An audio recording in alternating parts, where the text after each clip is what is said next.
అభి అనయ్య ఏంటి అభి ఆలియా చెప్పిందంతా నిజమేనా? నువ్వు ఈ పెళ్లికి అంగీకరించావా?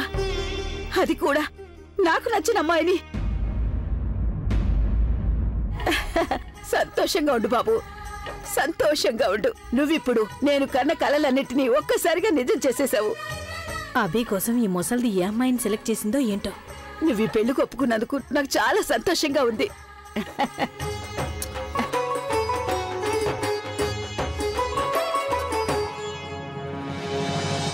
నువ్వు చాలా తెలివైందని అనుకున్నావు కదా. ఏ డబ్బు కోసం నా ప్రవీణ్ని నాకు దూరం చేసావో ఆ డబ్బు విలువేంటో నీకు ఇంటికొచ్చిన తర్వాత తెలుస్తుంది.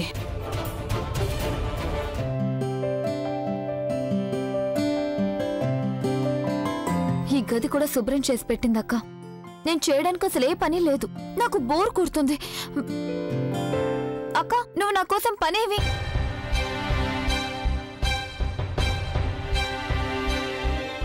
ఏమైందక్క? నీ వల్లే. నేనేం చేశానక్క? నేను ఉదయం నుంచి కనీసం బయటకు కూడా వెళ్ళలేదు. నేను ఇంట్లోనే ఉన్నా. I'm sorry. కానీ బుల్బుల్ నువ్వు ఒక్కసారి తనని కలిసి మాట్లాడి చూడు. ఎవరిని? ప్రవీణ్ని. నేను బయటికి వెళ్ళినప్పుడు ఎదురుపడ్డాడు. వెంటనే మాట్లాడటం మొదలుపెట్టాడు. నీకు అర్థం కావడం లేదు బుల్బుల్. ఈ మధ్య చుట్టుపక్కల వాళ్ల కళ్ళన్నీ మన ఇంటి మీదే ఉంటున్నాయి, తెలుసు కదా. మన ఇంటికి ఎవరొస్తున్నారు, ఎవరు వెళ్తున్నారు, మనం ఎవరిని కలుస్తున్నా ఇవే గమనిస్తున్నారు. అమ్మకు గానీ ఇంకెవరికైనా దీని గురించి చెప్పారంటే గందరగోళం అయిపోతుంది. బుల్బుల్ నువ్వు చూసావు కదా అమ్మ ఎంత సంతోషంగా ఉందో. అతి కష్టం మీదే సంబంధం కుదిరింది. ఒకవేళ మళ్ళీ ఏవైనా అయ్యిందంటే అప్పుడు అమ్మ. నువ్వొక్కసారి ప్రవీణ్తో మాట్లాడి చూడు. ఎందుకో తెలీదు, తను నిజమే చెప్తున్నాడు అనిపిస్తోంది. ఒకవేళ నేను నిజంగానే మోసం చేస్తే ఇప్పుడు నీకు నచ్చ చెప్పడానికి ఎందుకు ప్రయత్నిస్తాడు? కనీసం తనతో ఫోన్లో అయినా మాట్లాడొచ్చు కదా. నాకు తనతో మాట్లాడాలని లేదు. నేను తన గురించి ఆలోచిస్తుంటే నాకు ఆ అమ్మాయి గురించే. సరే, ఇంతకీ ఎవరి అమ్మాయి? మీ ఆఫీస్లో పనిచేస్తోందా? ప్రవీణ్కి ఫ్రెండా? ఎవరు తను? నాకు తెలీదు. నేను తెలుసుకోవాలని అనుకోవడం లేదు.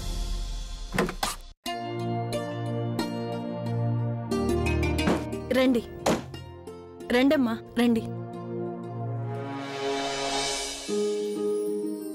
ఈ ఇల్లే. జానకి, పిండి కలిపించాను, అలాగే పరాటాలు కూడా వేస్తున్నాను. నువ్వు వెళ్ళి తొందరగా కూర సిద్ధం చేయాలి. వెళ్ళి ఆ బట్టలు వదిలే, నేను చూసుకుంటాను. వెళ్ళు.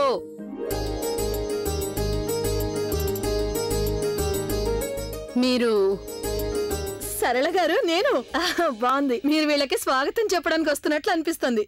ఈవిడ అమ్మాయికి తల్లి, ఈవిడ ఈ అమ్మాయికి నానమ్మ, తను అబ్బాయి చెల్లెలు. ఈ రోజు ఉదయం నేను మీకు చెప్పాను కదా వీళ్ళ గురించి. నమస్కారం అండి. రండి రండి, లోపలికి రండి. రండి, ఇదిగో ఇలా కూర్చోండి. రండి రండమ్మా. మేము కాస్త ఇల్లు అది శుభ్రం చేస్తున్నాం అంతే. ఎలా వెళ్ళి లోపల పెట్టరా. దయచేసి నన్ను క్షమించండి, ఒక అర్జెంట్ కాల్ వచ్చింది, నేను వెంటనే వెళ్ళాలి. సరే సరే, మీరు మాట్లాడుతూ ఉండండి. వెళ్ళి మనుషులు తీసుకురా. వెళ్ళు తొందరగా. కూర్చోండి. మీకు ఇల్లు తెలుసుకోవడానికి ఇబ్బంది కలగలేదు కదా? లేదండి. ఈవిడ ప్రజ్ఞకి నానమ్మ, నాకు అత్తగారు, కానీ అమ్మ కంటే ఎక్కువ. నమస్కారం అండి. నమస్కారం అండి. నేను ఇప్పుడే మీకోసం టీ పెట్టుకొస్తాను. అదే వద్దమ్మా, ఈ ఫార్మాలిటీలు ఎందుకు చెప్పండి. ఇప్పుడే కదా వచ్చాము, కాసేపు కూర్చుంటాము, 2-3 మాటలు మాట్లాడుకుందాం. తర్వాత అమ్మాయిని చూస్తాము. తినడం తాగడం సంగతి తర్వాత చూసుకోవచ్చు కదా. అలాగేనండి, మీకు ఎలా కావాలంటే అలాగే చేస్తాం. కనీసం మంచినీళ్ళైనా తీసుకోండి. అలాగే. తాగమ్మా, మంచినీళ్ళు తాగు. ఇంతకీ మేమిక్కడికొచ్చే సంగతి ప్రీతు మీకు చెప్పే ఉంటుంది కదా. అవునండి, తనైతే మాకు చెప్పింది. కానీ అబ్బాయి గురించి మాకే వివరాలు తెలియవు గదా. ఇంతకీ అబ్బాయి పేరేంటి? పేరు అభిషేక్ ప్రేమ్. అబ్బాయి చూడ్డానికి ఎలా ఉంటాడు? ఏం చేస్తుంటాడు తను? బిజినెస్సా లేకపోతే ఉద్యోగమా? నెలకి ఎంత సంపాదిస్తున్నాడు? క్షమించండి, తప్పుగా మాత్రం అనుకోకండి. మా అమ్మాయిని మీ ఇంటికి పంపించాలంటే కొంచెమైనా తెలుసుకోవాలి కదా. మీ బాధ నేను అర్థం చేసుకోగలను. మీరు నిశ్చింతగా ఉండొచ్చు. నా మనవడు రూపంలో స్వభావంలో రెండింటిలోనూ వేలల్లో ఒకడనిపించుకుంటాడు. స్వయం కృషితో పైకొచ్చాడు. ఇంకా మీరు అడిగినట్టు పని గురించి చెప్పాలంటే తను చాలా సంపాదిస్తున్నాడు. మీ అమ్మాయికి ఎందులోనూ లోటు రాకుండా తను చాలా బాగా చూసుకుంటాడు. ఎంతో చెప్పండి. అది ఇంతని నేను చెప్పలేకపోతున్నాను. ఒకసారి 10 లక్షలు, ఒకసారి 15, అలాగే ఒక్కోసారి 20 లక్షలు కూడా సంపాదిస్తాడు. సంవత్సరానికా? అయితే సంపాదన బాగానే ఉంటుంది. ఎక్స్క్యూజ్ మీ, సంవత్సరానికి కాదు, ఒక్క రోజుకి. ఒక్క రోజుకా? అవును. ఏం చేస్తుంటాడండి మీ మనవడు? అన్నీ వివరంగా చెప్తాను. ముందు మీరు ఆ అమ్మాయిని మాకోసారి చూపించండి. నేను వెళ్ళి ప్రజ్ఞ తీసుకొని వస్తాను. అత్తయ్య ఇప్పుడే వస్తాను. నా మనవడు సింగర్ అండి. ఇంతకీ మీ మనవడు పేరేమన్నారు? పేరు అభిషేక్ ప్రేమ్. ఈ పేరు నేను ఎప్పుడూ వినలేదండి.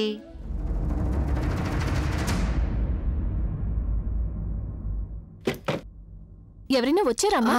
పొద్దున ప్రీతు చెప్పింది కదా సంబంధం గురించి. వాళ్ళకి నువ్వు నచ్చావని చెప్పింది. వాళ్ళొచ్చారు. నువ్వు ఒక పంచే ఆల్మారాలో పైన ఉంది చూడు, అదే నీది గ్రీన్ కలర్ డ్రెస్ ఉంది చూడు. డిజైన్ గా ఉంటుంది, అది నీకు బాగుంటుందమ్మా. అది వేసుకుని వచ్చేయి. అది ఆ అబ్బాయి కూడా వచ్చాడా? లేదు, అబ్బాయి అసలు రాలేదు. అబ్బాయి పేరేంటమ్మా? అదే అభిషేక్ ప్రేమ్. పాటలు అవి పాడతాడు, సింగర్ అంట. చాలా మంచి కుటుంబం అని నాకు అనిపిస్తోంది. నేను వెంటనే బయటకు వెళ్తున్నాను, నువ్వు కూడా తొందరగా వచ్చేసేయమ్మా. త్వరగా రెడీ అయ్యిరా.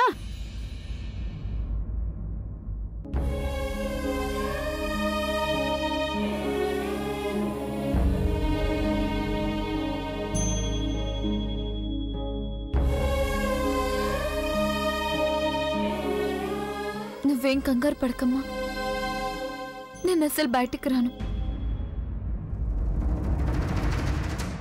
ఈసారి నా కారణంగా మా అక్క సంబంధం చెడిపోదు.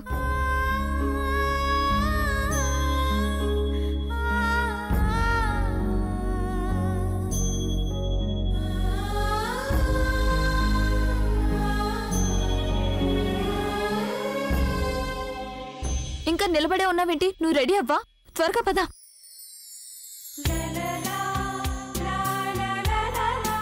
నా చెల్లెలంటే నాకు ఎంతో ఇష్టం. పైగా నీకు సంతోషంగా ఉంటుందిగా. అతను మ్యూజిషియన్, నీకు మ్యూజిక్ అంటే చాలా ఇంట్రెస్ట్ కదా. నువ్వెప్పుడు వినలేదా తన పేరు? అభిషేక్ ప్రేమ్. అభిషేక్ ప్రేమ్? ఇతను గజల్ సింగర్ అయి ఉంటాడక్క. ఇంతకీ ఎలాంటి పాటలు పాడతాడు? చెప్పాలంటే తన పాటలు అందరిళ్లలోనూ వినిపిస్తూనే ఉంటాయి. అదిగో ప్రజ్ఞ చేసింది.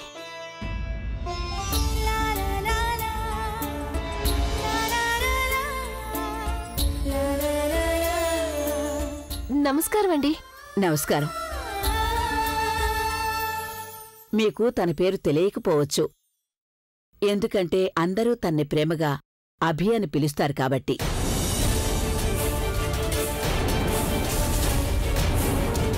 అభి? నానమ్మ, నువ్వు తిన్నగా అసలు విషయం అంటే చెప్పచ్చుగా. చూడండి, మా అన్నయ్య పేరు అభి, రాక్ స్టార్ అభి.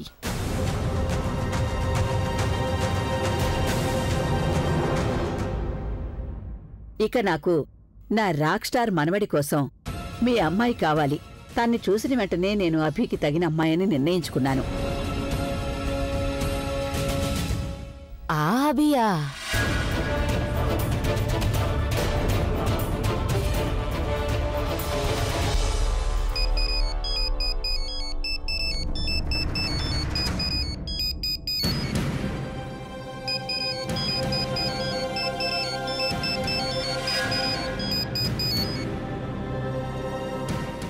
బుల్బుల్ కోసం ప్రవీణ్ ఫోన్ చేస్తున్నాడు. అదే ఈ టైంలో.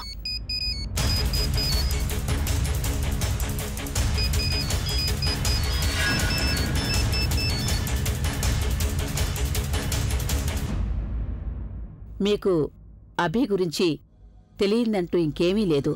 ఇక నేను వాడి గురించి మీకేం చెప్పాలి? అభి గురించి మొత్తం ప్రపంచానికే తెలుసు, కానీ తన్ని సరిగ్గా అర్థం చేసుకోరు. తను టీవీలో కనిపించినట్టుగా నిజ జీవితంలో అస్సలు ఉండడు.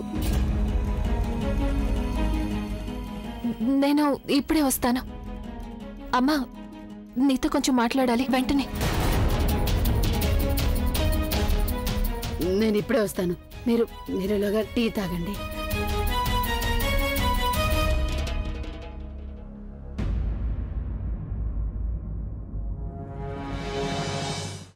నాకు అర్థం కావడం లేదు.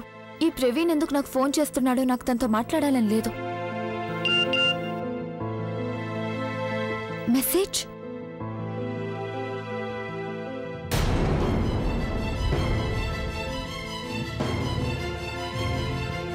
బయట అక్కను చూసుకోవడానికి పెళ్లి వాళ్ళు వచ్చారు. ప్రవీణ్ ఇంటికి వచ్చేసాడంటే లేదు, ఈసారి నేను ఎలాంటి ప్రాబ్లం రానివ్వరు.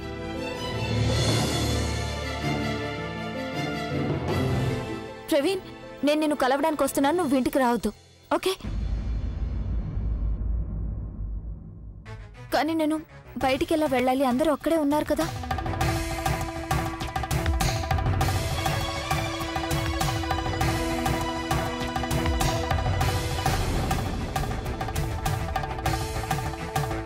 నేను ఒక పని చేస్తాను, వెనక తలుపు నుంచి బయటికి వెళ్తాను.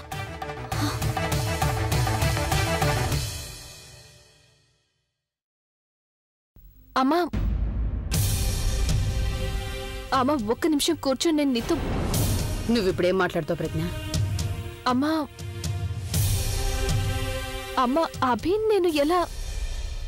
వాళ్ళు చాలా డబ్బున్న వాళ్ళు కదమ్మా. అసలు వాళ్ళ అలవాట్లు, పద్ధతులు, ఆలోచనలు మనకి భిన్నంగా ఉంటాయి కదమ్మా. అమ్మా, ఒకవేళ ఏదైనా మిడిల్ క్లాస్ ఫ్యామిలీ అయ్యుంటే, మిడిల్ క్లాస్ ఫ్యామిలీకి చెందిన ఎలాంటి అబ్బాయి అయినా సరే నేను తనని అర్థం చేసుకోగలుగుతాను. తనని అర్థం చేసుకోవడానికి నాకు కొంచెం కూడా ఇబ్బంది కలగదు. కానీ ఈ సంబంధం నేను ఈ పెళ్లి ఎలా చేసుకోగలనమ్మా? నువ్వు చాలా తెలివైందని కదా ప్రజ్ఞ. పెళ్లికి ఎందుకు ఒప్పుకోవడం లేదు? వాళ్లే మన ఇల్లు బతుకుంటూ వచ్చారు. కనీసం వాళ్ళు ఏం చెప్తారో అదేనే వినాలి కదా. గుర్తుందా, నువ్వే చెప్పావు ఆ ఇంట్లో అందరికంటే వాళ్ళ నానమ్మ మంచిదని. అవునమ్మా, ఆవిడ చాలా మంచి ఆవిడ. కానీ ఆ ఇల్లు. క్షమించండి, నేను అనుమతి లేకుండానే మీ గదిలోకి వచ్చేశాను. నేను మీతో కొంచెం మాట్లాడాలి. ఆహా, లోపలికి రండి.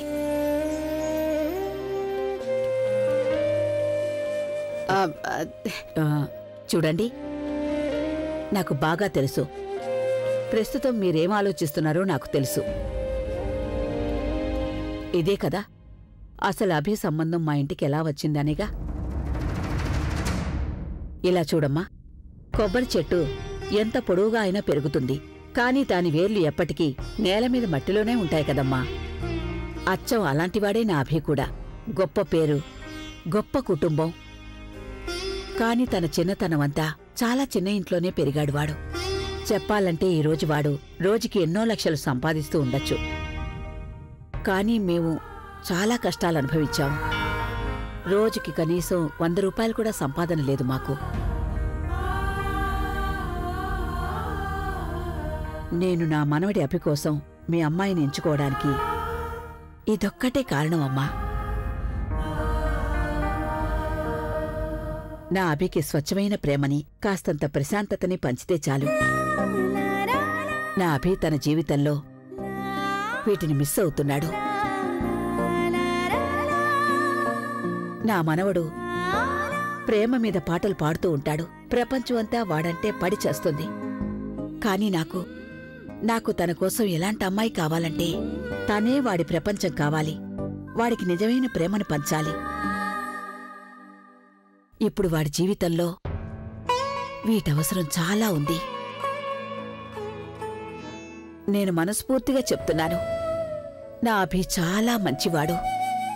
మంచి మనసుంది వాడికి. కాకపోతే వాడిని అర్థం చేసుకునే భార్య కావాలి వాడికి.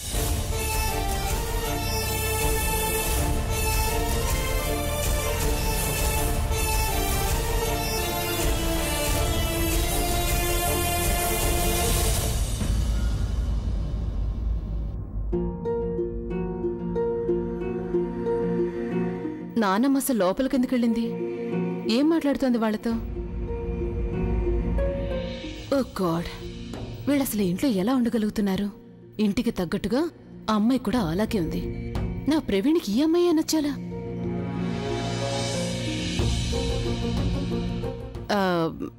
నేనొకసారి మా డ్రైవర్ని చూసొస్తాను.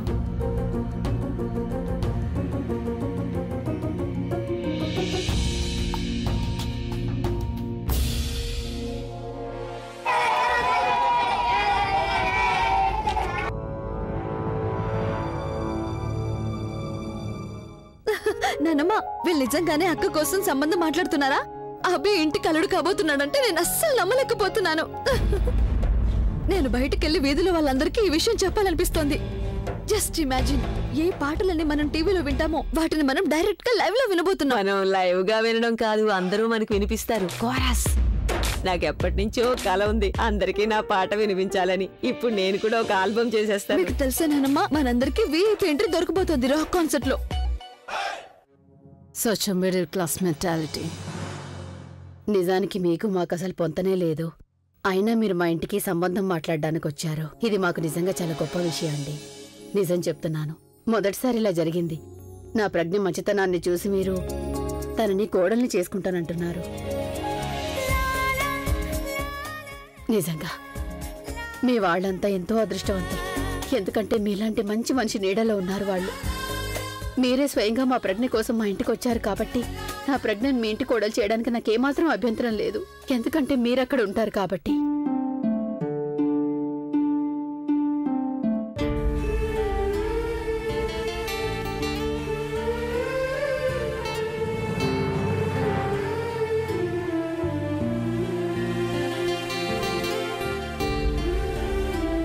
ప్రజ్ఞ, సంతోషంగా ఉండమ్మా. సరేనమ్మా, నేను వెళ్ళొస్తాను. మిగతా విషయాలని మనం తర్వాత మాట్లాడుకుందాం. వీళ్ళైతే సంబంధానికి ఖచ్చితంగా ఒప్పుకుంటారు. పదండి, నేను కూడా బయట వరకు వస్తాను. మీరుండండి, మీరు కాసేపు విశ్రాంతి తీసుకోండి. ఇప్పుడు వస్తున్నారుగా.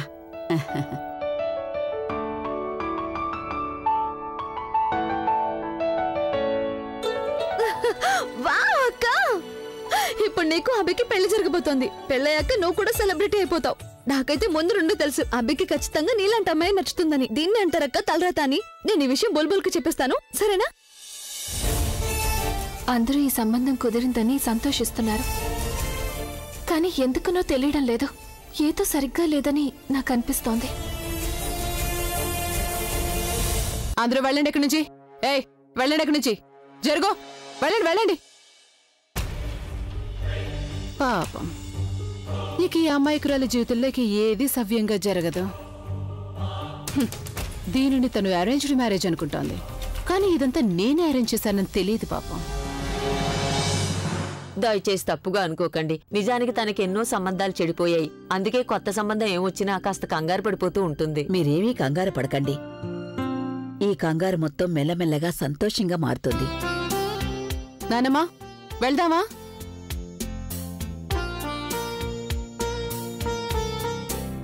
ఈవిడ ఆకాష్ వాళ్ళ నాన్నమ్మ కదా, ఇక్కడికెందుకు వచ్చింది? పైగా నాయనమ్మతో ప్రజ్ఞ వదిన. అరే వైశాలి, తొందరగా కానివ్వు. ఎంతసేపు? అత్తయ్య వచ్చేస్తున్నాను. షాపులు మూసేస్తారు, అందరూ బండ్లో సిద్ధంగా ఉన్నారు. నువ్వింకా తయారవలేదా? పద. ఇలాంటి సేల్ మాటి మాటికి పెట్టరు. 3 జతల బట్టలు కొంటే 2 జతల బట్టలు ఫ్రీ. మనకైతే అన్ని పండగలకి బట్టలు సరిపోతాయి. కానీ అత్తయ్య, ఆ బట్టల క్వాలిటీ అయితే బానే ఉంటుంది కదా? క్వాలిటీ? నీ పుట్టింటి నుంచి బట్టలు తీసుకొచ్చావు కదా, వాటికంటే బాగానే ఉంటాయి. ఒకవేళ నీకేమీ నచ్చలేదంటే 1 సంవత్సరం ఆగు. సంవత్సరం పూర్తయ్యేటప్పటికి ఒక మంచి చీర తీసుకొచ్చి ఇస్తాను నీకు. రాజు వస్తున్నారు కదా మనతో పాటు? లేదు, రాజు రావడం లేదు. ఈ రోజు వరకు ఎప్పుడైనా నా మాట విన్నాడా ఈ రోజు వినటానికి? సర్లేండి. రామ్ సింగ్, ఏంటమ్మా? రామ్ సింగ్, మేం బయటికి వెళ్తున్నాము. భోజనం సిద్ధంగా ఉంచు. అలాగే నిద్రపోకుండా ఉండు, అర్థమైందా?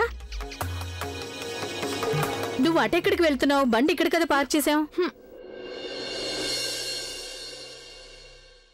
ఆకాష్ గారు అయితే లేరు సార్, ఆయన బయటికి వెళ్ళారు. ఆయన ఎప్పుడొస్తారో అది నేను చెప్పలేను సార్. ఓకే సార్, చెప్పండి, మీరెవరి కోసం వచ్చారు? ఆ అభిని కలవాలి, చాలా అర్జెంట్ పనుంది. పైన తన గదిలో ఉన్నారు మేడం. తను నన్ను పెళ్లి చేసుకుని ఇంటికి కోడలిగా అయితే వస్తుందేమో, కానీ నేను తనని ఇంట్లో పని మనిషిలా ట్రీట్ చేస్తాను. నువ్వు అసలు నాకేం చెప్పొద్దు అభి. I trust you. నువ్వు ఒక్క విషయం గుర్తుంచుకుంటే చాలు, ఇదంతా నీ సంతోషం కోసం చేస్తున్నాను, అలాగే ఆలియా కోసం కూడా.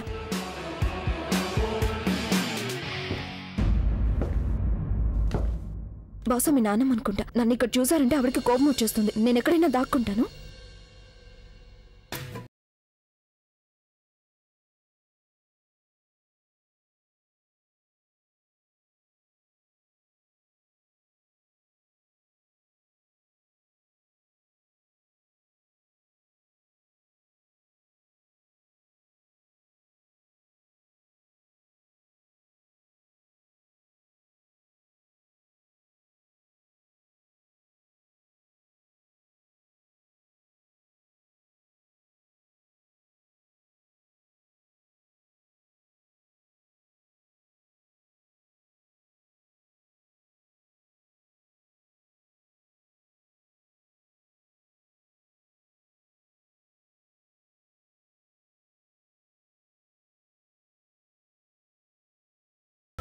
నువ్వు ఇక్కడ లెట్ మీ గెస్ ప్రపోజల్ కోసం థ్యాంక్స్ చెప్పడానికి వచ్చి ఉంటావు. నువ్వేదైనా చెప్పాలనుకుంటే త్వరగా చెప్పు. అలాగే నా టైం వేస్ట్ చేయకుండా చెప్పు. ఎందుకంటే నీ టైం గురించి తెలియదు కానీ నా టైం చాలా విలువైంది. అదేం లేదు, నేను మీకు థ్యాంక్స్ చెప్పడానికి రాలేదు. సారీ చెప్పడానికి వచ్చావా? నా కుటుంబానికి ఏదైతే చేసావో దానికి సారీ చెప్పడానికి వచ్చి ఉంటావు. ఎందుకంటే పెళ్ళైన తర్వాత మన రిలేషన్షిప్లో అసలు ఎటువంటి ప్రాబ్లం రాకూడదని. కాదు కాదు కాదు, నేను మిమ్మల్ని పెళ్లి చేసుకోలేను అని మీకు చెప్పడానికి వచ్చాను.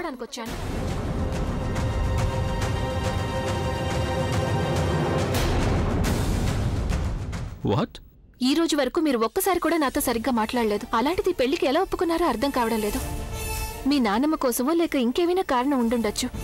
కానీ నేను ఒకటి మాత్రం చెప్పగలను, కానీ తొందరలో తీసుకున్న నిర్ణయాలు ఎవరిని సంతోషపెట్టలేవు.